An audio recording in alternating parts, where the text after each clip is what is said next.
Bueno, lo que vamos a trabajar en este video es la parte central del Jardín de las Delicias del Bosco, la égloga 1 de Garcilaso, y vamos a agregar el cuadro de Alberto Durero, La Melancolía, porque es un cuadro que representa un poco a la figura de Albano. Recuerden que si en la égloga 2 la locura de Albano representa, digamos, lo que es el tocar fondo, aquí la melancolía de Salicio es la que hace de él un hombre, digamos, que está sufriendo terriblemente por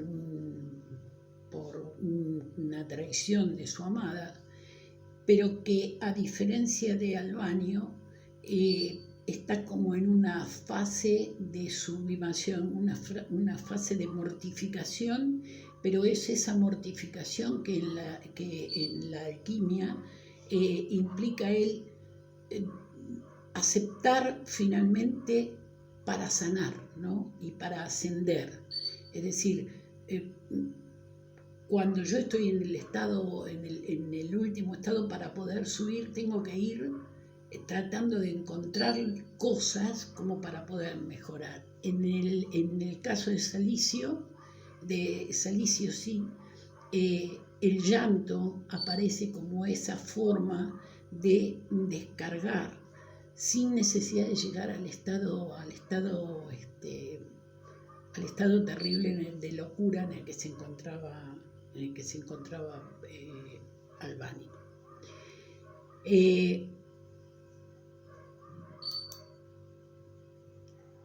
En correspondencia vamos a trabajar en el anterior trabajamos con el tercer panel, con el último panel, con el infierno musical. Ahora vamos a trabajar con el panel central, que es el paraíso, supuesto paraíso, digamos. Y allí lo que vemos es también una multitud de personas que, desde el punto de vista de la alquimia, representan la conjunción. La conjunción es el momento en el cual la materia empieza a purificarse cada vez más y da lugar al nacimiento de lo nuevo, es decir, es el paso intermedio entre el tocar fondo de la putrefacción a la plenitud absoluta, que significa la sublimación. Vamos a ver que también, bueno, la característica de este cuadro es que hay figuras que están como encimadas unas con otras, ¿no? Pero vamos a ver que hay algunas características que son muy particulares. De acuerdo a la lectura que nosotros elegimos y habiendo analizado ya la Nigredo en el panel del infierno, lo que vamos a hacer aquí es explicar las razones por las cuales consideramos que este panel implica o representa simbólicamente al albedo.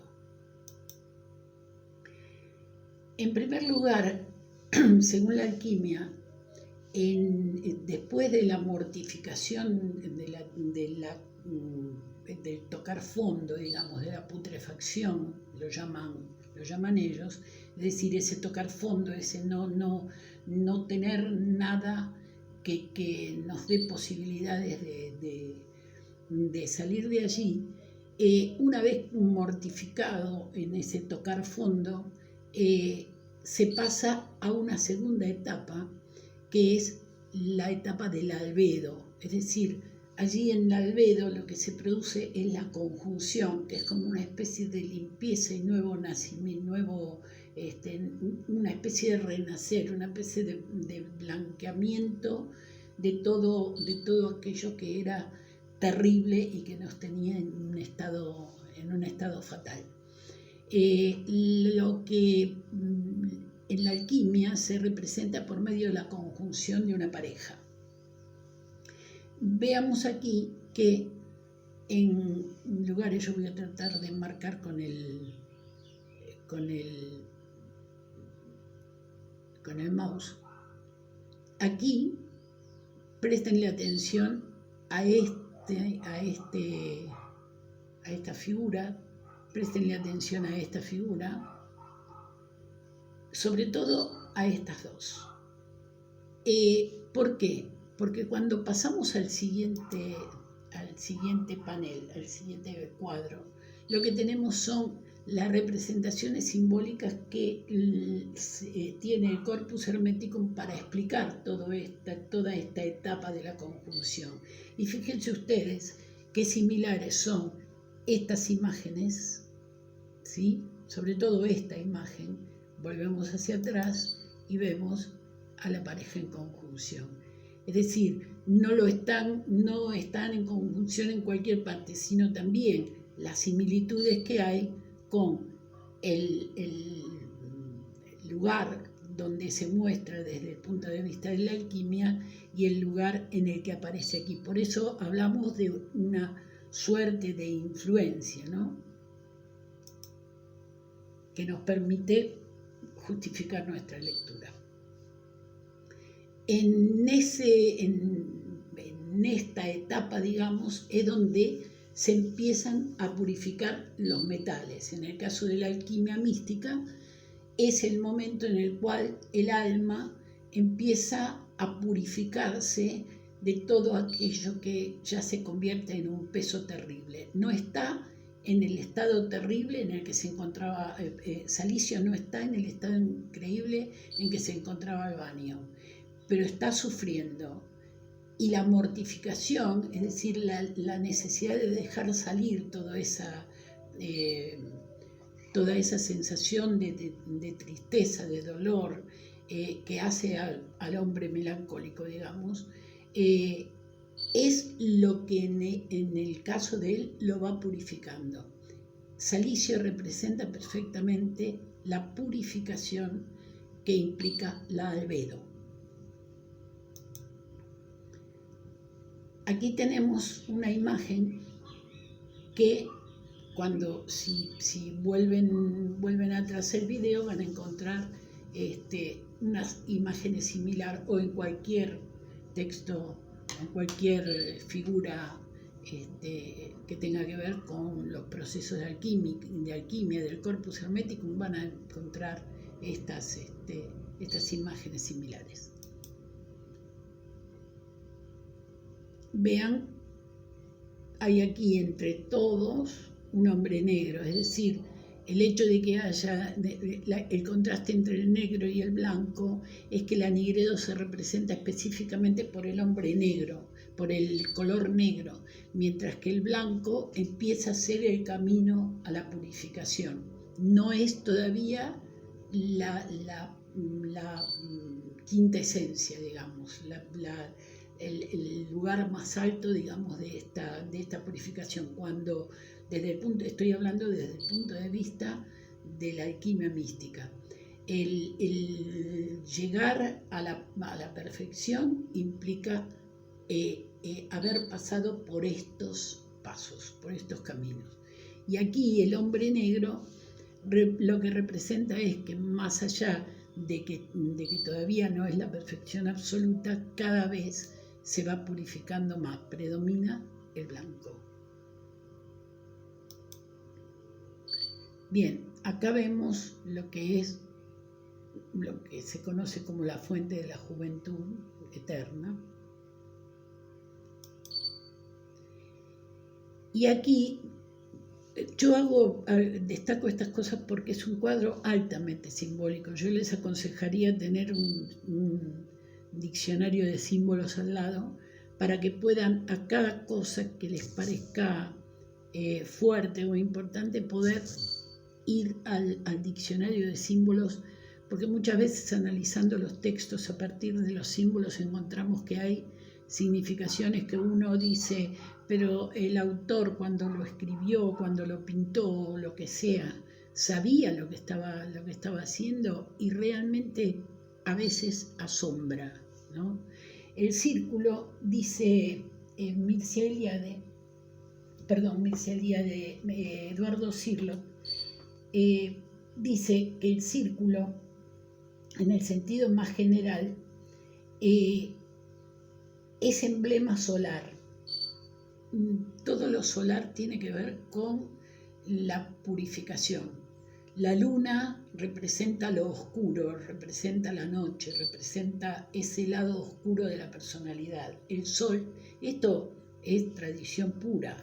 El sol significa todo lo contrario. El sol es la perfección, ¿no? Y dice, el círculo con frecuencia es emblema solar. También tiene correspondencia con el número 10. El número 10 es la perfección porque la suma del 1 más el 0 da 1. Por lo tanto, todo lo que marque el 1, que la suma de 1 es lo relacionado con la divinidad absoluta. También tiene correspondencia, decía, con el número 10, por lo que simboliza en muchas ocasiones el cielo y la perfección absoluta, que es un poco lo que les decía recién. Es decir, venimos de un panel en donde todo está mezclado, roto, un lugar donde todo está, donde no hay nada que esté en su lugar, a un lugar en donde las cosas empiezan a perfeccionarse. Vamos ahora a la égloga 1 de Garcilaso. En la égloga 1 de Garcilaso está compuesta en estancias, que son estrofas formadas por más de 6 versos, pero más de 6 versos en decasílabos, mezcla versos en decasílabos con heptasílabos, y más de 6, con rima consonante a gusto del poeta. Entonces, decíamos, la estructura es un total de 27 estancias que están divididas temáticamente en 2 partes. Por un lado, el lamento de Salicio, y por el otro lado, la elegía de Nemoroso. En la primera estancia, el narrador presenta a los pastores y, a la manera que,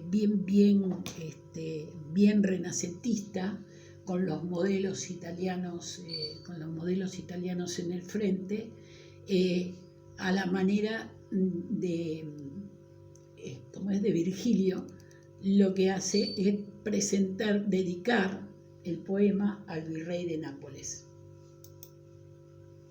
Así tienen la égloga Apolión de Virgilio, que es un ejemplo de lo que él hace. Él dedica su poema con esa introducción a Virgilio. En la 13ª, el narrador cierra el canto de Salicio y abre el de Nemoroso.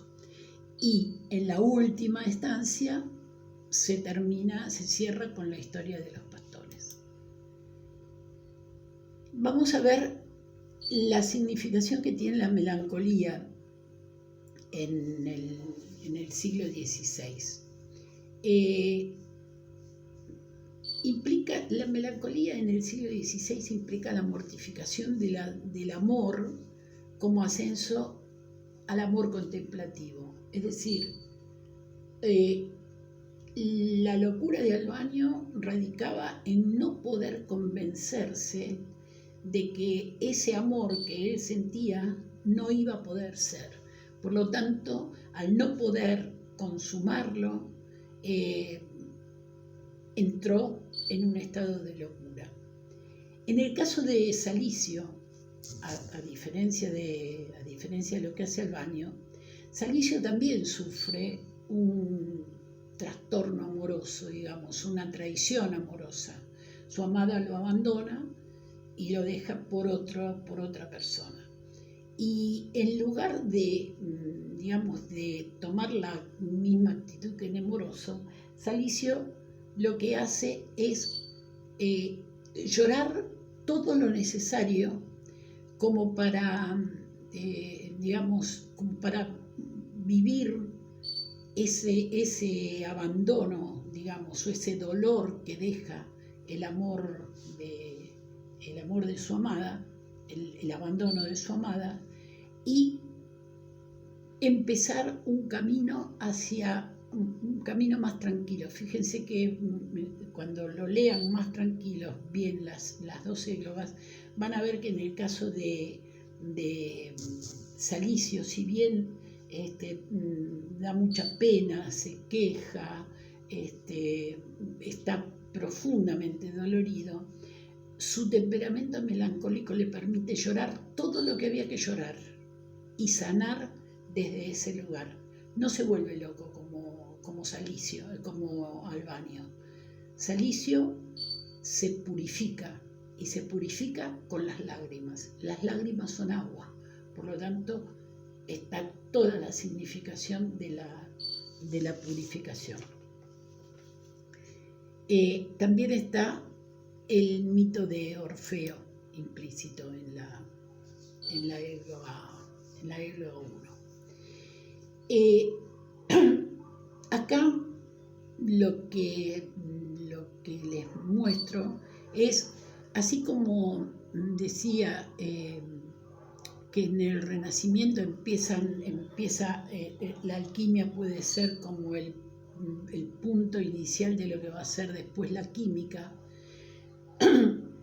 Estas teorías de los 4 temperamentos es el comienzo de lo que va a ser después la psicología. ¿Qué es la teoría de los 4 temperamentos? Los médicos en su momento, no recuerdo ahora bien quién fue el autor de la teoría de los temperamentos, sé que fue un médico, se basan en los humores del cuerpo, es decir, la sangre, la flema, la bilis amarilla y la bilis negra. Cada uno de esos elementos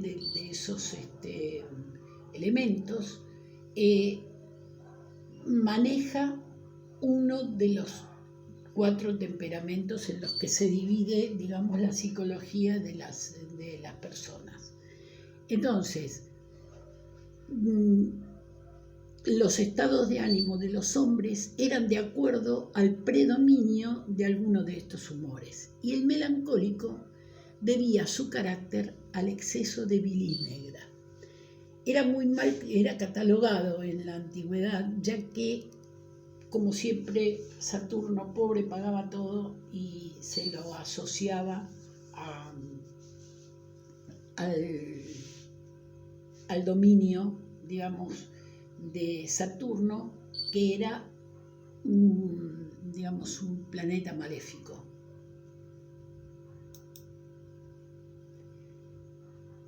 Los neoplatónicos le dan un nuevo sentido al temperamento melancólico. Hay un libro de Marsilio Ficino que se llama De Vida Triplici, que sistematiza todos los síntomas que tiene el temperamento melancólico, y al mismo tiempo va a determinar que algunas estrategias como para poder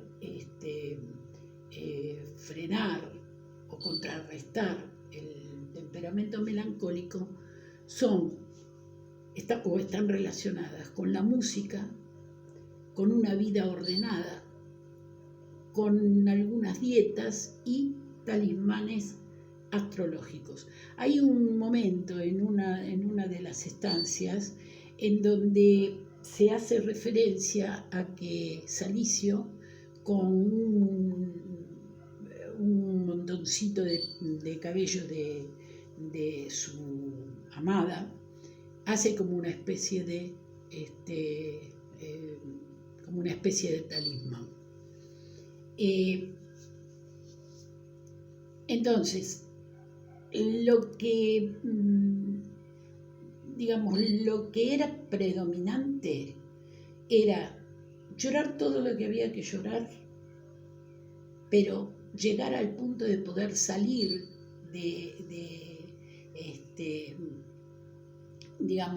no escapar de la influencia de Saturno, o sea, llorar todo lo que había que llorar, que es lo que hace Salicio. Llora todo cuanto tiene que llorar, porque esa es la forma en que va a contrarrestarla. Es decir, si yo quiero ir contra esa sensación de melancolía y quiero ponerme firme, lo más probable es que por dentro me vaya destruyendo. Mientras que llorando todo lo que hay que llorar es una manera de contrarrestar la melancolía y poder dar el paso como para salir adelante. Vamos a ver el cuadro de la melancolía de Alberto Durero, que es un cuadro bastante particular. En realidad, van a ver que también al estilo del Bosco hay como un amontonamiento de muchas cosas, pero es enigmático porque no hay un solo elemento en el cuadro La melancolía de Alberto Durero que simbólicamente no tenga o no represente algunas de todas esas, cosas que estábamos hablando anteriormente. Las referencias más importantes: la teoría de los humores. La melancolía es producto de la bilis negra. La influencia de Saturno en el carácter melancólico y la relación con el neoplatonismo.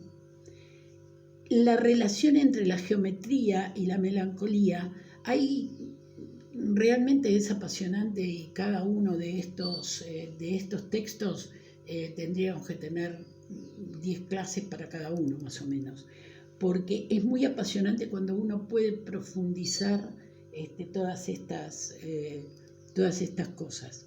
Yo estoy hablando en general, después cada uno de ustedes, al que le pueda llegar a interesar, puede ir profundizando luego con diccionario de símbolos o leyendo los textos de Marsilio Ficino.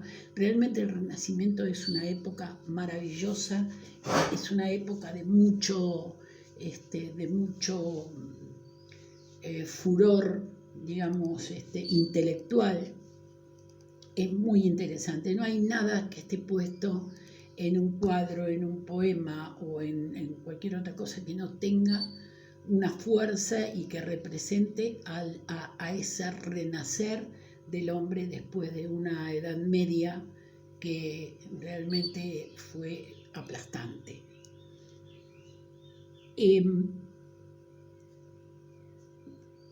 Aquí lo que se ve es un muchacho que tiene una corona de laureles, y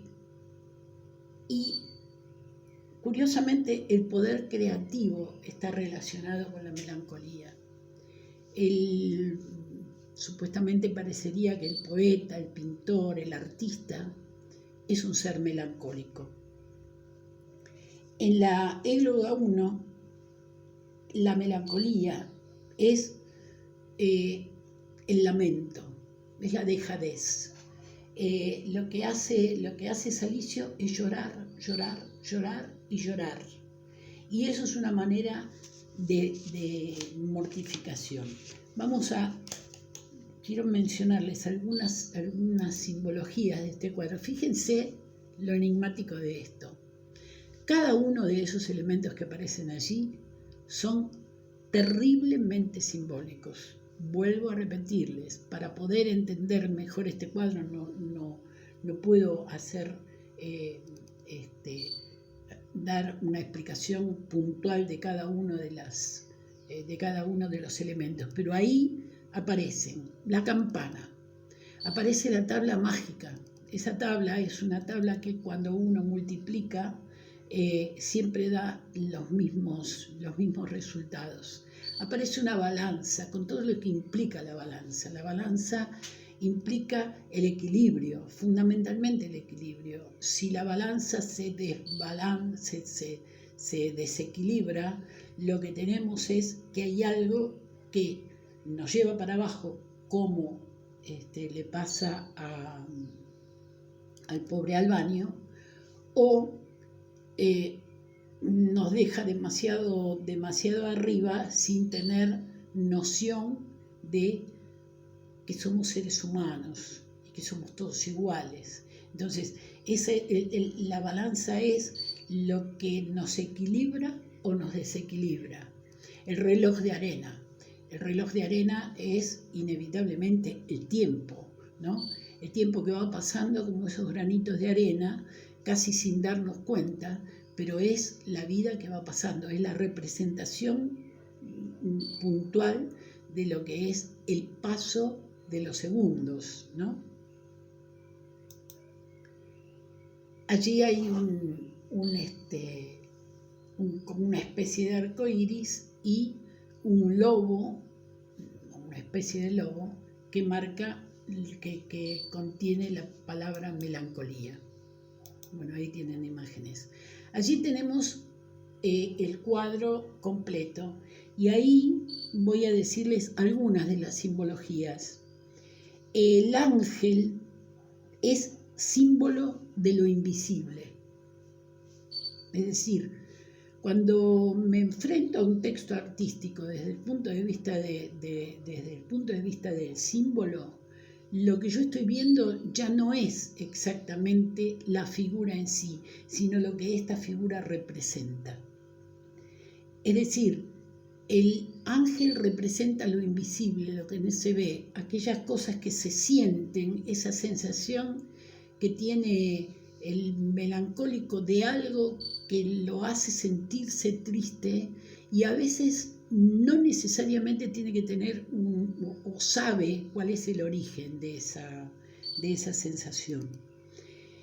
El perro es símbolo de la fidelidad, pero también, y esto es muy importante, también el perro es la figura de el que acompañaba a las almas en el viaje nocturno, es decir, acompaña a las almas en el viaje nocturno, en el final de sus vidas, acompaña a las almas en aquellos que no están ni en un lugar ni en otro, ¿no? El huevo, que está allí abajo, significa la generación de vida, ¿no? Cuando se quiere representar, y hay muchísimos cuadros que tienen como simbología el huevo, es justamente el origen de la vida. Hay un cuadro de Dalí, que no me acuerdo ahora cómo se llama, en donde el cuadro se muestra a un hombre rompiendo un huevo y saliendo de ese huevo. Y la campana significa el poder creador. La campana siempre tiene sentido místico. Entonces, lo que vemos acá es que, ¿cuál es la razón del estado melancólico? El querer algo que no se puede lograr. En este caso, vemos al ángel que está enojado, el genio creador que está enojado. ¿Por qué? Porque no puede cumplir con lo que... Bueno, acá está toda la perspectiva, ¿no? La perfección que tiene ese cuadro es impresionante. Es decir, lo que más que ninguna cosa representa vuelvo otra vez hacia atrás, es la impotencia. Está enojado, pero no está enojado hasta la locura como le pasa a Albano. El melancólico se enoja por no poder alcanzar lo que tiene, pero no se vuelve loco, llora, se manifiesta de otra forma.